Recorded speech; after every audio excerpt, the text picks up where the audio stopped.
ওয়ালাউ আন্না আহলাল কুরা আমানু ওয়াত্তাকাউ লাফাতাহনা আলাইহিম বারাকাতিম মিনাস সামাই ওয়াল আরদ। আল্লাহ পাক বলেন, যদি জনপদের লোকেরা, দেশের লোকেরা দুইটা কাজ যদি করে, কয়টা কাজ?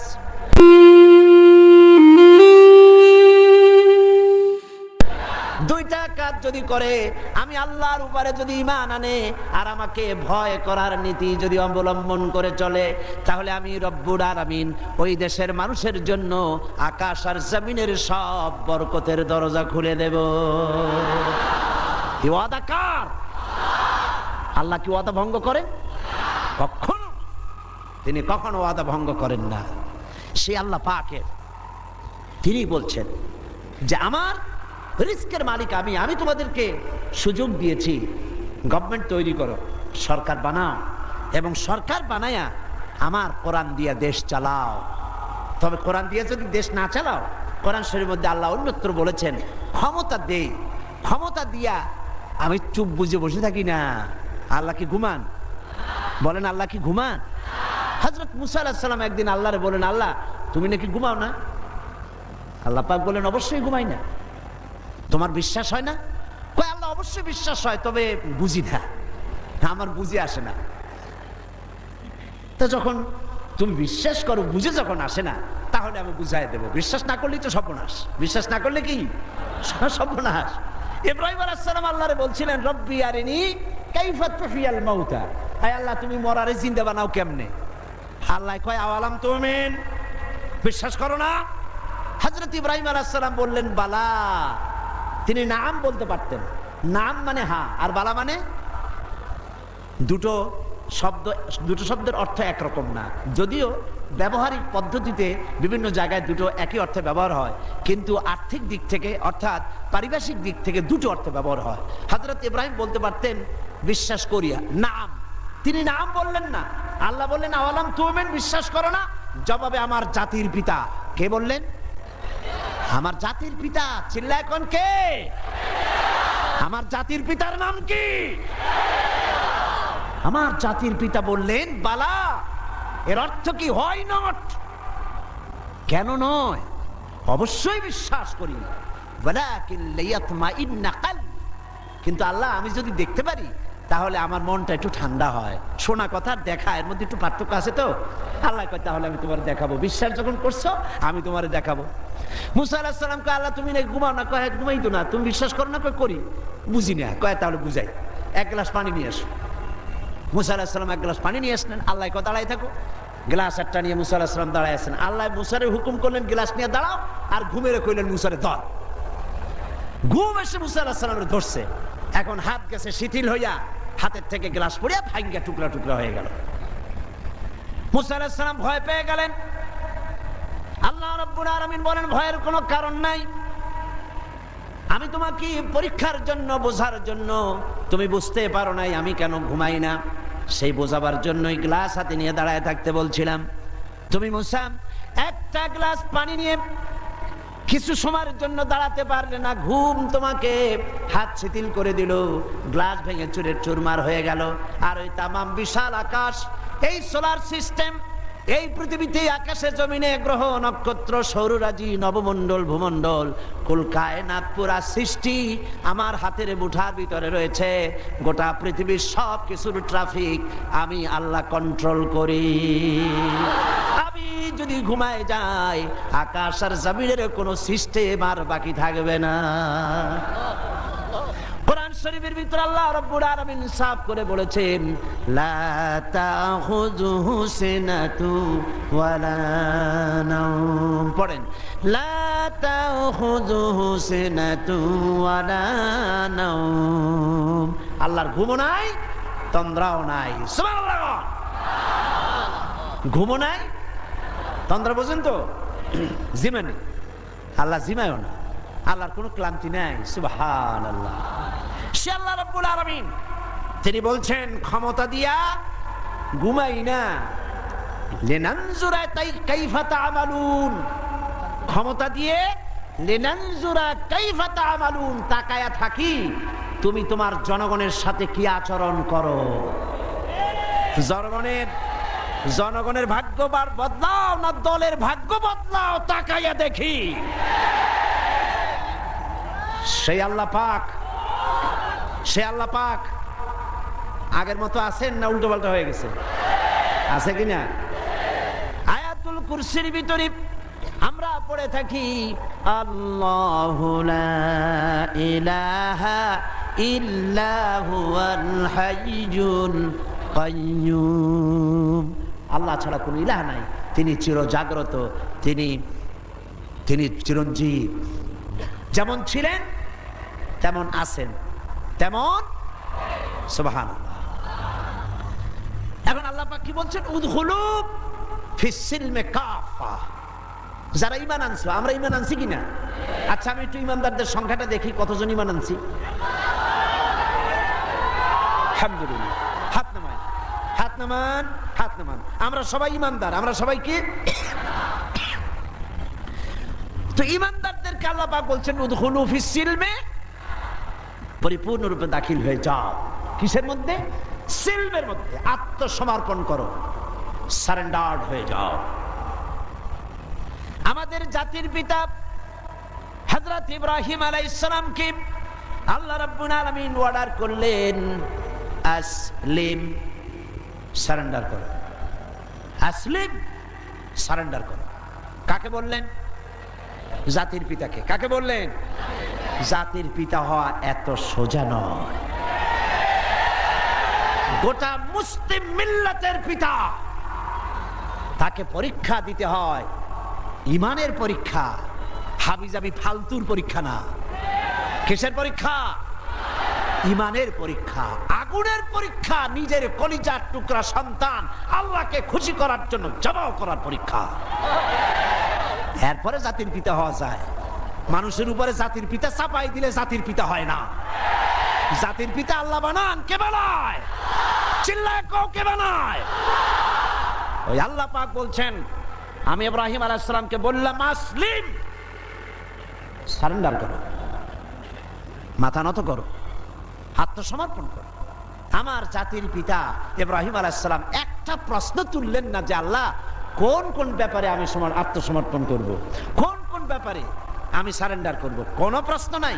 আমার রব তিনি বলেছেন আসলিম।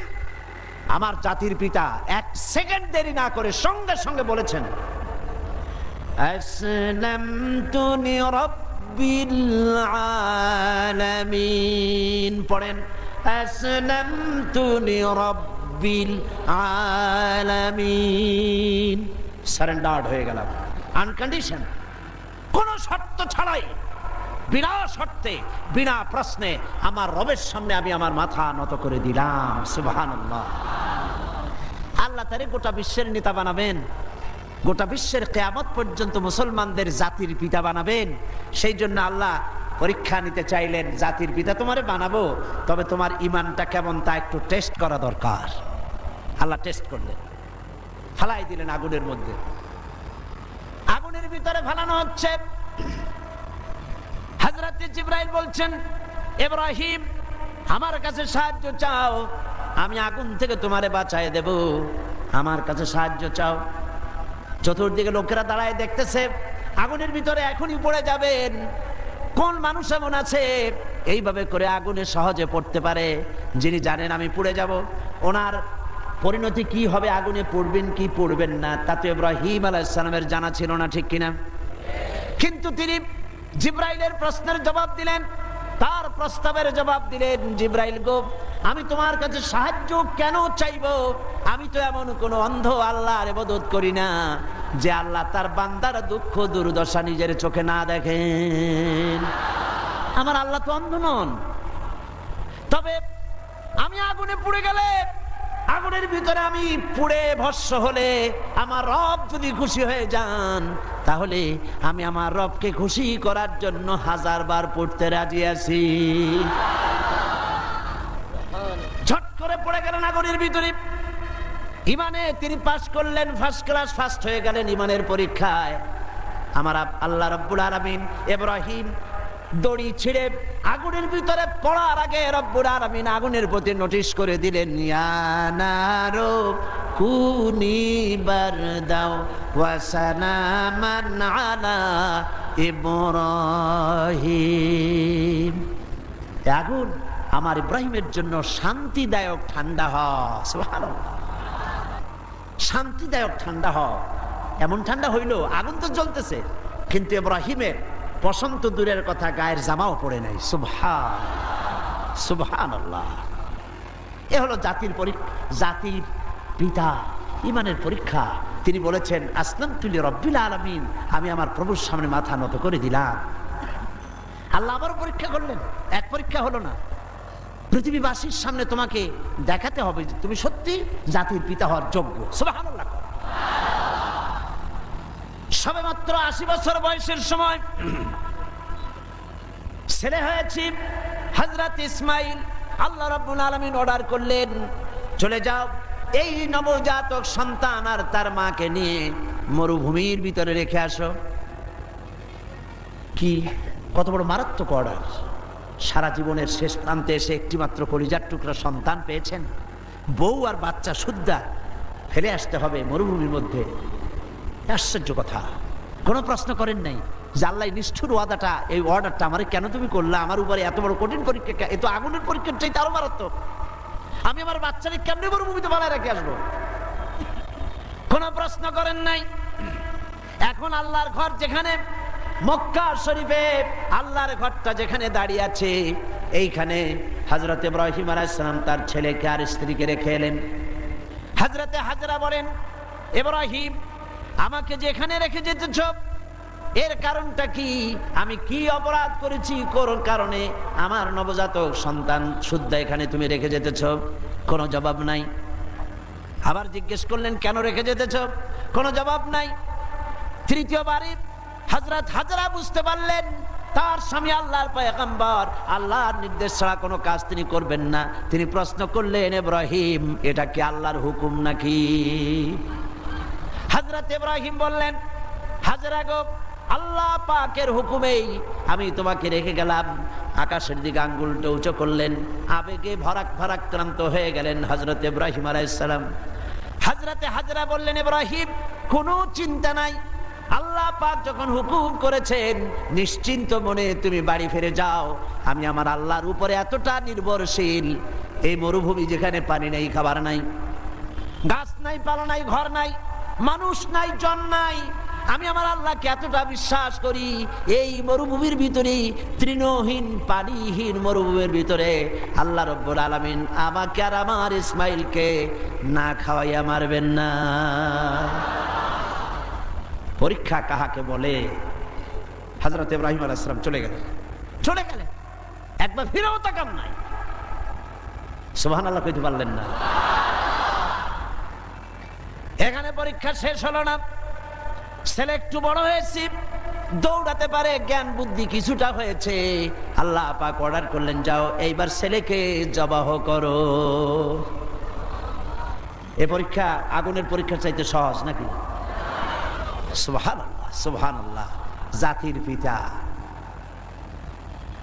হযরত ইব্রাহিম আলাইহিস সালাম একবারের জন্য বলেন নাই, রব্বুল আলামিন এত বড় কঠিন হুকুম আমি কিভাবে পালন করব, তুমি আমার প্রতি দয়া করো, আমাকে শক্তি দাও, সাহস দাও। কিচ্ছু বলেন নাই। হুকুম হয়েছে, চলে গিয়েছেন। ছেলেকে কাছে ডেকে বললেন, ইন্নী আরা ফিল মানাম আন্নী আযবাহুক ফানজুর মাযা তারা। ইয়া বুনাইয়া, হে আমার কলিজার টুকরা সন্তান, আমি স্বপ্নে দেখেছি আমি যেন তোমাকে জবাহ করছি। ফানজুর মাযা তারা, এখন তুমি বলো তোমার মত কি, তোমার রায় কি? হযরত ইসমাইল আলাইহিস সালাম বাপ পয়গম্বর, ছেলেও কি পয়গম্বর হয়ে যাবেন। ছোট্ট ছেলে হযরত ইসমাইল বলছেন, ইয়া আবাতি ফাআল মা তু'মারু সাতাজিদুনি ইনশাআল্লাহু মিনাস সাবিরিন। হে আমার পিতা, হে আমার সম্মানিত পিতা, ইফআল মা তুমার, আপনি সেটাই করুন যেটার প্রতি আপনি আদিষ্ট হয়েছেন।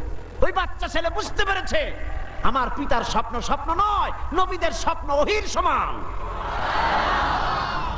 ইয়া বাতি ফাল মা তুমার, আল্লাহ পাক আপনাকে যে আদেশ করেছেন আপনি তা পালন করুন। সাতাজিদুনি ইনশাআল্লাহু মিনাস সাবিরিন, অবশ্যই আপনি আমাকে ধৈর্যধারীদের মধ্যে পাবেন।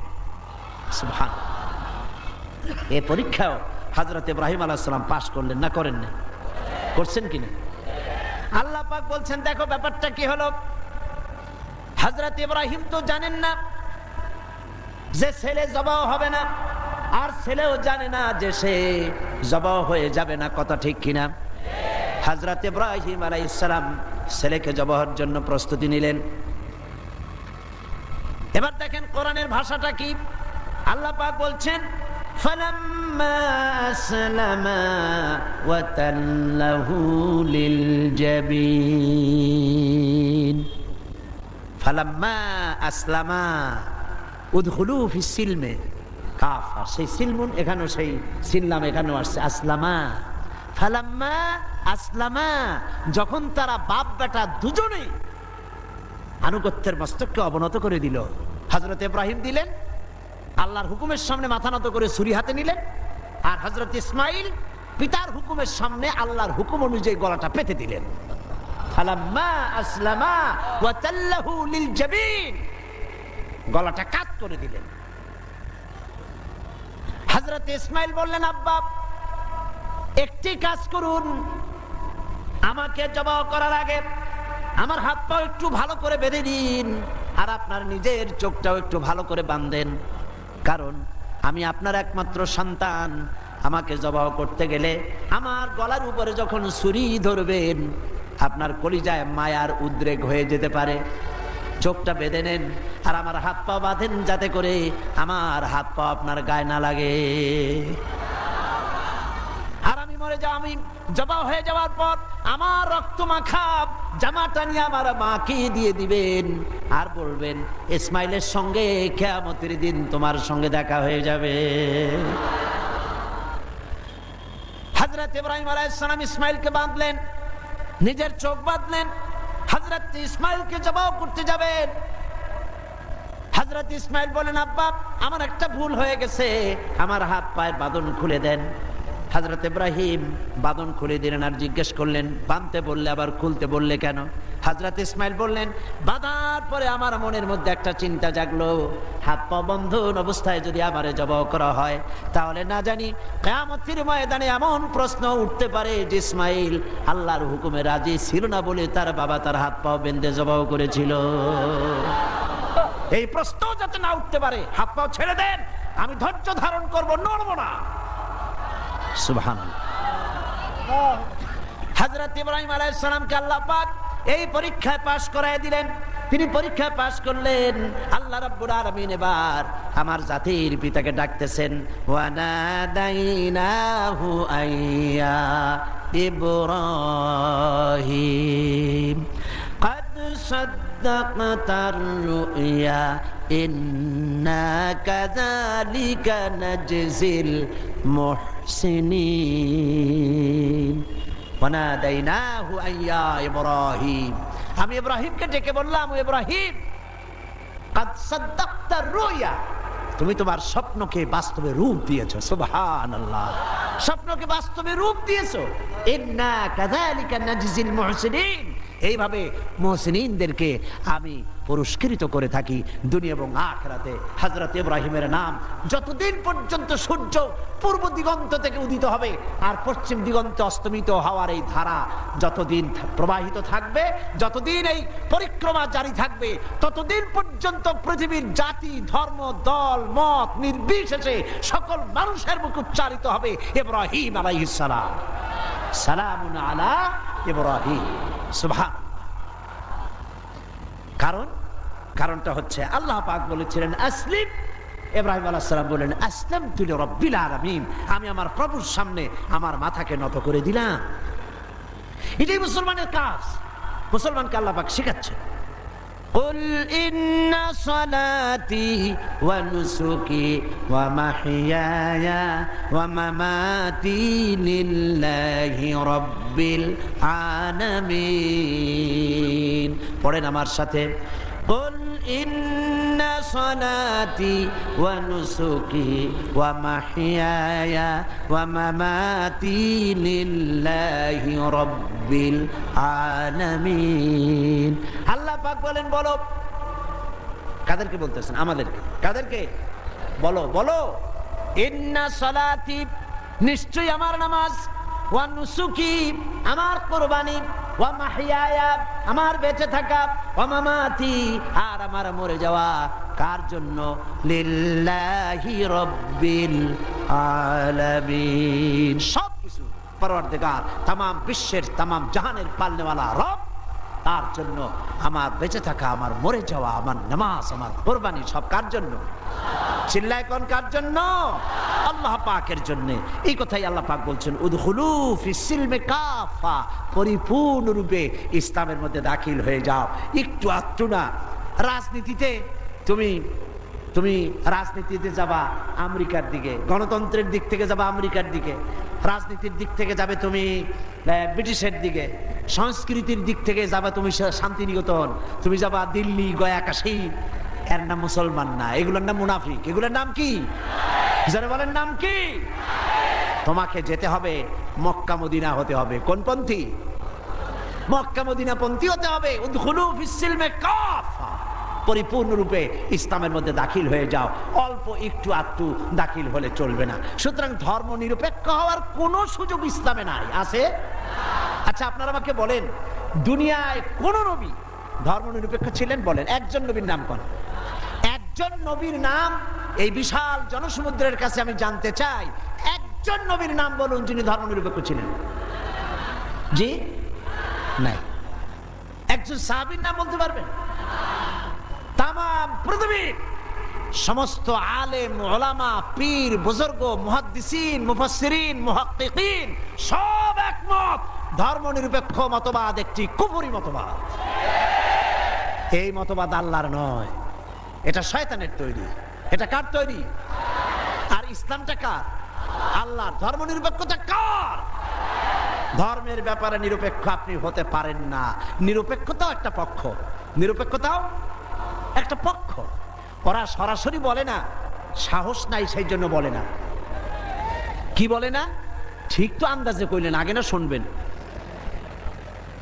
সরাসরি বলে না কারণ এদেশে মুসলমান বেশি সেই জন্য সরাসরি বলে না আল্লাহ নাই ওইটা বলতে পারে না বলে যে আল্লাহ আছে তবে তাদের জায়গাটা একটু সীমাবদ্ধ কোথায় এই জাতীয় মসজিদ বাইতুল মুকাররম তাও তার পাশে যে ফাউন্ডেশন আছে ও দূর আর যাবে না বাইতুল মুকাররম মসজিদ অন্যান্য মসজিদগুলি মসজিদ খানকা মাদ্রাসা এতিমখানা এর মধ্যে আল্লাহ এবং রসুলকে রাখা হয়েছে আর বাকি আমার জীবনের বিস্তীর্ণ অঙ্গনে অর্থনীতি সমাজনীতি রাজনীতি স্বরাষ্ট্রনীতি পররাষ্ট্রনীতি আমার সেক্রেটারিয়েট আমার ক্যান্টনমেন্ট আমার পার্লামেন্ট এসব জায়গাগুলি আল্লাহর উপরে 140 ভোট করা হয়েছে রাসূলের প্রতি 140 ভোট চালু করা হয়েছে এখানে 144 ধারা আল্লাহও ঢুকতে পারবে না রসুলও ঢুকতে পারবে না আল্লাহ রসুলকে দুইটা ভাগ করা হয়েছে আমার নামাজ রোজা হজ যাকাত আল্লাহর কথা মতো আর আমার অর্থনীতি সমাজনীতি রাজনীতি এগুলি হবে আমার নিজের চিন্তা মতো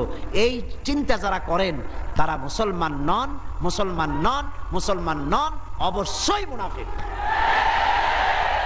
অবশ্যই কি এবার দেখেন আল্লাহ কি বলেন আমরা তো আন্দাজে কথা বলি না আমরা কি আন্দাজে কথা বলি আমাদের দলিল কি জোরে কোন না দলিল কি আমার নবী বলেছেন মান ক্বালা বিহি সাদাকা আমার কোরআন আমার আল্লাহর কোরআন দিয়া যারা কথা বলে মান ক্বালা বিহি সাদাকা কোরআন দিয়ে যারা কথা বলে তারাই সত্য কথা বলে কারণ কোরআন হলো আল্লাহর কিতাব ওয়ামান আসদাকু মিনাল্লাহি কিলা আল্লাহর চাইতে সত্যবাদী আর কে হতে পারে আল্লাহ পাক বলছেন আফাতুমিনুনা বিবাদিল কিতাবি ওয়া তাকফুরুনা বিবাদ তোমরা আল্লাহ পাকের কিছু কথাকে মানবে আর কিছুকে করবে অস্বীকার এটাই তো ধর্মনিরপেক্ষতাবাদীদের কাজ ঠিক কিনা তারা নামাজ রোজা হজ যাকাত করে কার কথা মতো? বলেন না কার কথা মতো? কিন্তু অর্থনীতি, সমাজনীতি, রাজনীতি এগুলি আল্লাহর কথা মতো করে না। বরং এই কথাগুলি যদি কেউ বলে যে ধর্ম, রাজনীতি, অর্থনীতি, সমাজনীতি, ইলেকশন, ভোট, নির্বাচন, স্লোগান, সমাবেশ সব হতে হবে আল্লাহর কোরআন অনুযায়ী, তাহলে ওরা বলে এরা হচ্ছে মৌলবাদী, এরা হচ্ছে মৌলবাদী। আর এই কথাগুলি প্রচার করার জন্য তাদের পত্রিকার অভাব নাই, আছে। আজকে আমার সামনে এই মাহফিলে হাজার হাজার লোক আছে, কিন্তু টেলিভিশনের সামনে আছে কোটি কোটি মানুষ, ঠিক কিনা? পত্রিকা, 2-4টা পত্রিকা আছে বাংলাদেশে যেগুলি আল্লাহর কথা, ইসলামের কথা মহব্বতের সাথে জীবনের বিনিময়, জীবনের ঝুঁকি নিয়ে পত্রিকায় তারা প্রকাশ করে, ঠিক কিনা? বাকি শত শত পত্রিকা ঝড়ের গতিতে, টর্নেডোর গতিতে ইসলামের সাথে বিরোধিতা করছে কি না? করছে না? করছে কি না? করছে।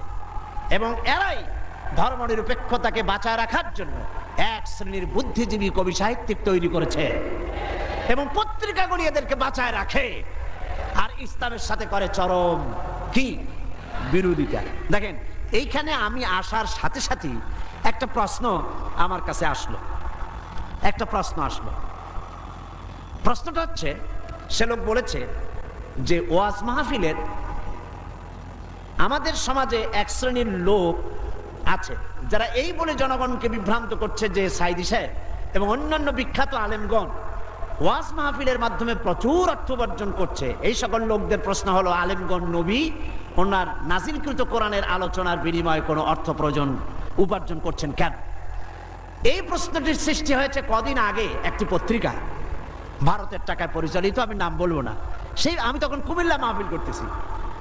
তারা লিখেছে 3 রাত্র তিনি সেখানে বক্তৃতা করবেন, সন্ধ্যা থেকে ফজর পর্যন্ত ওয়াজ ফরমাইবেন। আমি তো জীবনেও সন্ধ্যা থেকে ফজর পর্যন্ত ওয়াজ ফরমাই নেই কোথাও। তারপরে প্রতিদিন 25,001 টাকা করে নেবেন, 3 রাত্রে 75,003 টাকা তিনি সেখান থেকে গ্রহণ করবেন। পত্রিকায় এসেছে।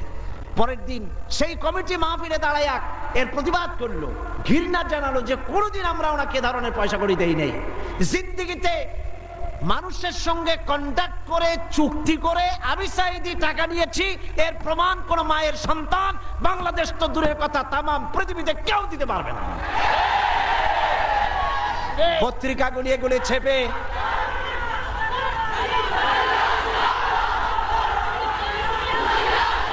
একটাই নমুনা দেখুন, একটা দৃষ্টান্ত শোনাই। আমার একটা নির্বাচনী মামলা চলতেছিল, জানেন কিনা আপনারা? গত মাসখানেক আগে যখন হাইকোর্ট থেকে আমার বিপক্ষে রায়টা গেল, রায়টা হলো একজন মুশরিকের পক্ষে, বিচারপতিরা রায় দিয়েছেন। এই রায়ের প্রতি, বিচারপতিদের প্রতি আমার কোনো বক্তব্য নাই। আইনের প্রতি সব সময় আমরা শ্রদ্ধাশীল, বিচারকদের প্রতি শ্রদ্ধাশীল। রায় তারা যেটা দিয়েছেন, একজন মুশরিকের পক্ষে সেটা গিয়েছে, আমার বিপক্ষে গিয়েছে। এমন কোন পত্রিকা সেদিন ছিল না। পরের দিন প্রত্যেকটি পত্রিকার ব্যানার হেডলাইনে এত বড় অক্ষর দিয়ে লিখেছে, সাইদি আর এমপি নাই, তিনি কুপকাত। কিন্তু গতকাল বাংলাদেশ সুপ্রিম কোর্ট এই কেসে হাইকোর্টের রায়কে স্থগিত ঘোষণা করে দিল, স্টে অর্ডার দিয়ে দিল। রায়টা আমার পক্ষে এসেছে, সেই জন্য বাংলাদেশের 2-1টা পত্রিকা ছাড়া কোন পত্রিকায় কোনো জায়গা হয় না। এগুলি প্রমাণ, এদের কলিজা জ্বলে। আজকের এই মাহফিলের এই দৃশ্য দেখে কলিজায় আগুন লেগে যায় ওদের। আগুন লাগুক।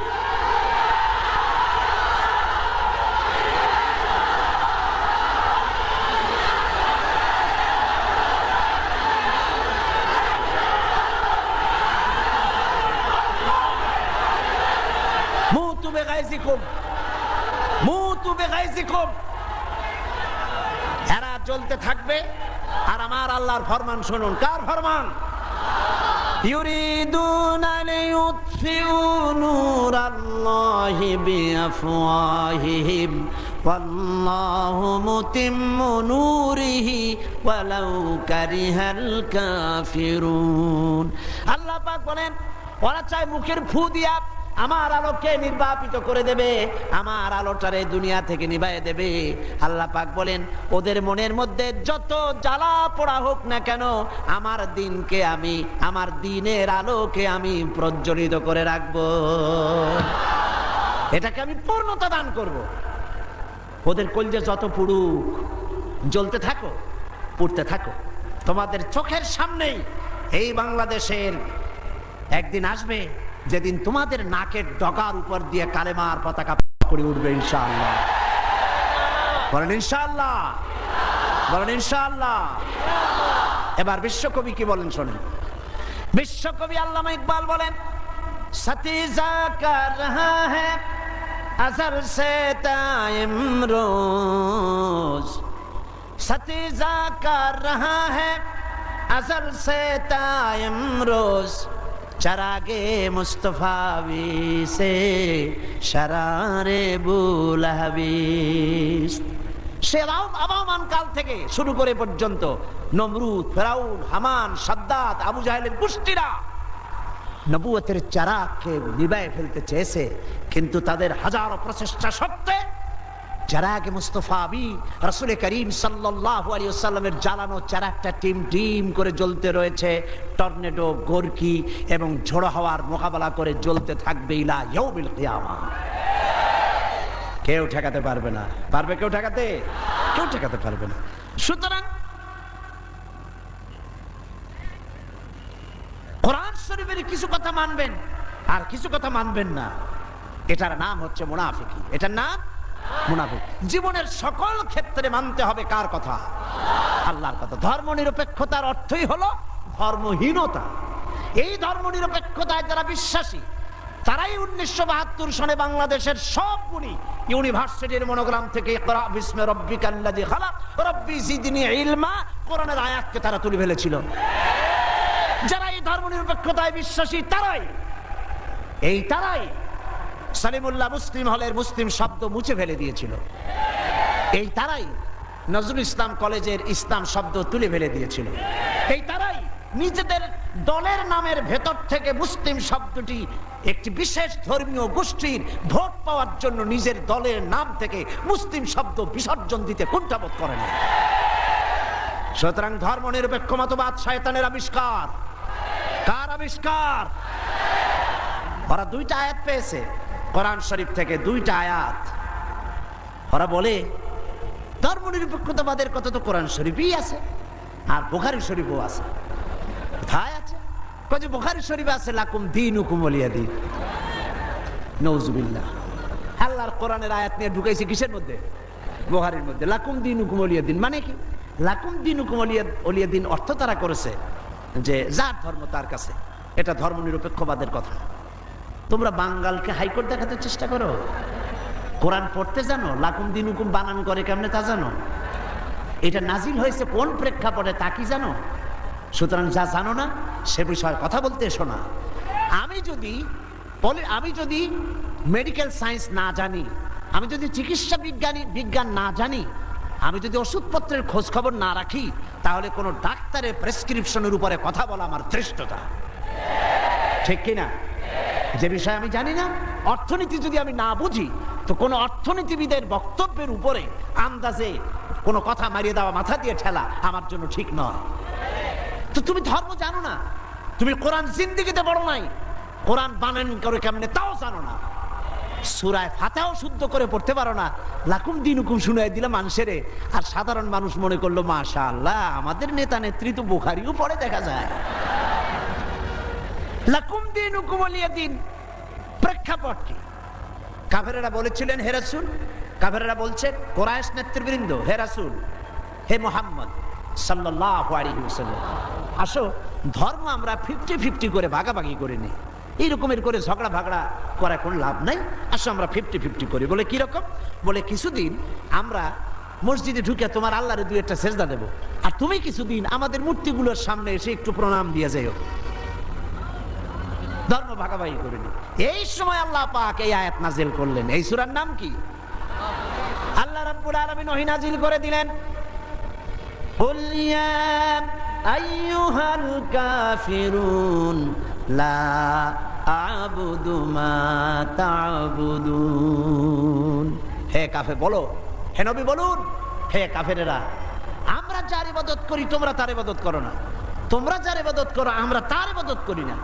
সুতরাং লাকুম দীনুকুম ওয়ালিয়া দীন, তোমরা তোমাদের দিন নিয়ে থাকো, আমরা আমাদের দিন নিয়ে থাকি। এটা তো নিরপেক্ষতার কথা নয়, এটা তো পক্ষের কথা। তোমরা তোমাদের ধর্মের পক্ষে থাকো, আমরা আমাদের ধর্মের পক্ষে থাকি। এইটারে তারা বানাইছে নিরপেক্ষর আয়াত। নাউযুবিল্লাহ। কোন শয়তান এদের শিখাইছে আল্লাহই জানে। এরপরে আরেকটা আয়াত তারা বেছে নিয়েছে, সেটা হচ্ছে লা ইকরাহা ফিদ্দিন, ধর্মের মধ্যে বাড়াবাড়ি নাই। নামাজও পড়ে না জীবনে, ওদের সে লোকই বক্তৃতা করে কোরআনের আয়াত দিয়া। লা ইকরাহা ফিদ্দিন, সুবিধাবাদ জিন্দাবাদ। লা ইকরাহা ফিদ্দিন মানে কি? ধর্মের ব্যাপারে বাড়াবাড়ি নাই। সেটা কি? সেটার অর্থ হচ্ছে প্রলোভন দিয়ে, ভয় দিয়ে, অথবা পয়সা কড়ি দিয়ে, অথবা চাপ সৃষ্টি করে কোন ক্রমে অন্য কোন ধর্মের লোককে মুসলমান বানানো যাবে না, এ ব্যাপারে বাড়াবাড়ি করা যাবে না। এটাই হচ্ছে আয়াতের মূল বক্তব্য।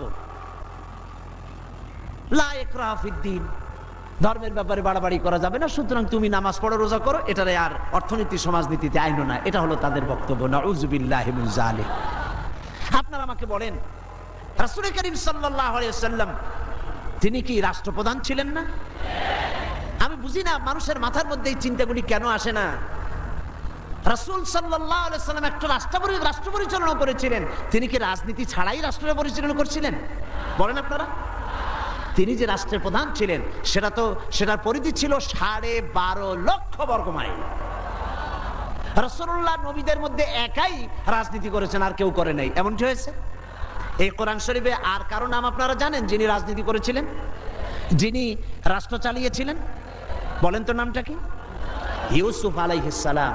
তিনি খাদ্য এবং অর্থ দপ্তরের মন্ত্রী ছিলেন।